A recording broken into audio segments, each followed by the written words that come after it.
Assalamualaikum teman-teman. Perkenalkan, nama saya Siskatul Hidayah dengan NIM 2104095010012. Di sini kakak akan memberikan atau menjelaskan sebuah materi yang berjudul Teori dan Konsep Belajar Anak Usia Dini serta Pembelajaran di PAUD. Nah, teman-teman, apa sih yang dipelajari di teori dan konsep belajar AUD? Dalam belajar AUD, kita akan membahas 4 teori, yaitu teori behavioristik, kognitif, sosial, dan humanistik.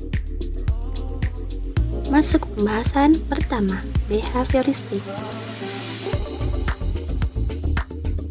Teori behavioristik sebuah teori pembelajaran yang mendasarkan pada perilaku anak didik yang di dalamnya terdapat 5 ahli, yaitu Pavlov, Thorndike, Skinner, Watson, dan Guthrie.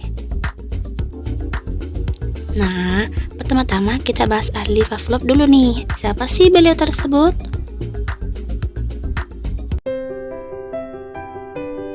Pavlov mengembangkan studi perilaku behavior yang dikondisikan, yang kemudian dikenal dengan classical conditioning. Nah, yang kedua,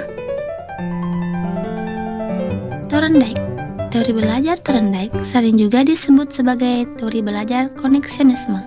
Sesuai pandangan Thorndike bahwa belajar terjadi karena adanya koneksi yang kuat antara stimulus dan respon. Yang ketiga ialah Skinner. Inti pemikiran Skinner adalah setiap manusia bergerak karena mendapat rangsangan dari lingkungannya. Sistem tersebut dinamakan cara kerja yang menentukan atau pengkondisian operan atau operation condition. Yang keempat ialah John Watson. Beliau berpendapat bahwa belajar itu berkaitan dengan perilaku yang dapat diamati. Dan yang terakhir, Edwin Guthrie. Beliau adalah seseorang yang memberi tekanan pada perlunya stimulus berulang. Baik, kita masuk ke pembahasan kedua, yaitu teori kognitif. Nah, di pembahasan kedua kita akan membahas teori belajar kognitif atau pikiran. Terdapat 3 ahli di dalamnya, yaitu Piaget, Vygotsky, Brunner. Yang dimana Jean Piaget seorang ahli yang mempelajari bagaimana individu berkembang sejak bayi, dan hasil studinya menunjukkan bahwa individu memiliki kekuatan dalam dirinya untuk berpikir atas segala sesuatu yang ada di sekitarnya, yang dimulai dari tingkat yang paling rendah, yaitu sesuatu yang mengenai indera sensori motoris.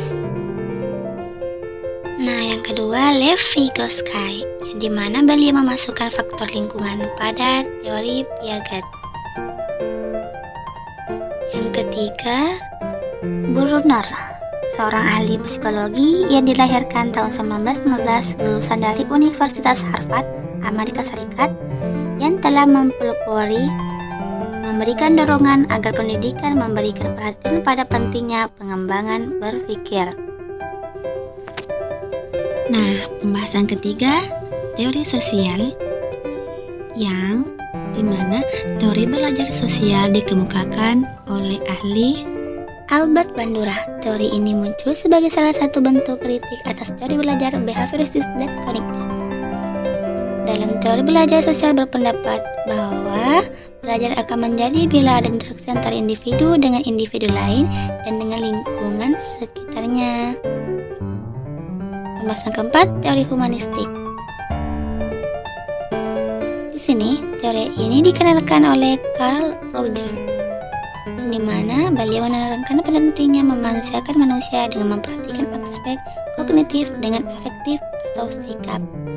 Karena setiap individu memiliki kemampuan untuk mengaktualisasikan diri dengan kemampuan sendiri, yang dimana individu mampu menggali semua kemampuannya.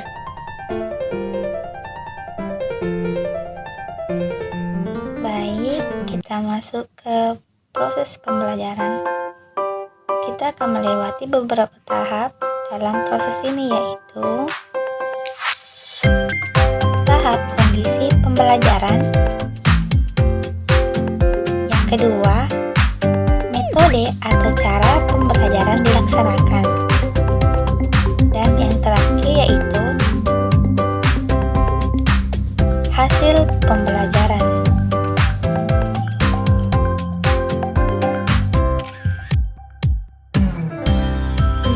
Di sini terdapat beberapa faktor yang akan mempengaruhi proses pembelajaran menurut Ray Lutz, yaitu yang pertama, karakteristik pribadi, yang dimana guru akan menjumpai beberapa karakter dari seorang murid. Dan yang kedua yaitu pengalaman dan kesiapan dalam pendidikan. Dan yang ketiga, konteks pembelajaran, keterkaitan pengalaman dengan materi pembelajaran yang disampaikan. Masuk ke prinsip-prinsip pembelajaran AUD.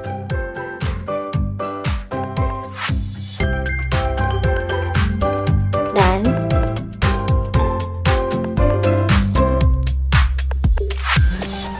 sekian penjelasan dari kakak, semoga bermanfaat. Salam manis untuk semua.